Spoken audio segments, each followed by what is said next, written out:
Bonjour, je travaille depuis longtemps avec la méthode de Jean Dorgex et je remarque beaucoup d'incompréhension.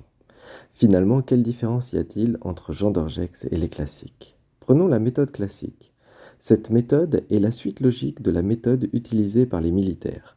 La méthode militaire ne permettait pas d'évolution. C'est pourquoi ils ont disparu des compétitions. Le CSO n'est pas un jugement humain. Les meilleurs cavaliers ont pu faire évoluer cette méthode vers le classique. Et Jean Dorgex en fait partie. Ici se trouve le premier problème. Si Jean Dorgex fait partie des classiques, pourquoi il y a une deuxième méthode?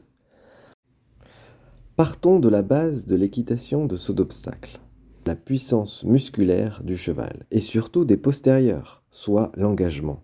Et quand le cheval engage, il se place. De manière classique, on demande la propulsion grâce aux jambes, et les mains sont en résistance pour limiter la vitesse. C'est une obsession de chaque instant de tous les grands cavaliers. Tout doute à ce sujet sera supprimé avec l'observation d'un paddock de 5 étoiles.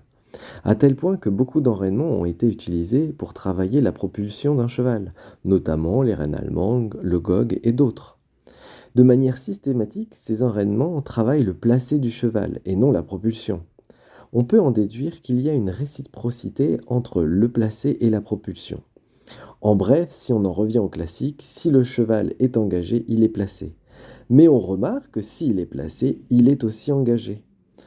On peut alors accéder à la propulsion à l'aide des mains, qui seront alors propulsives et les jambes impulsives.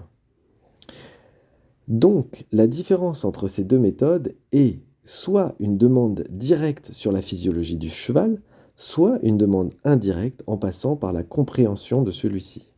Ce n'est pas une différence de fonctionnement, mais une différence de communication avec son cheval. Je me permets un parallèle. Il y a une majorité de droitiers. Pourtant, les gauchers ne sont ni maladroits ni stupides. C'est comme ça. La question suivante sera: quels sont les avantages de ces méthodes l'une par rapport à l'autre?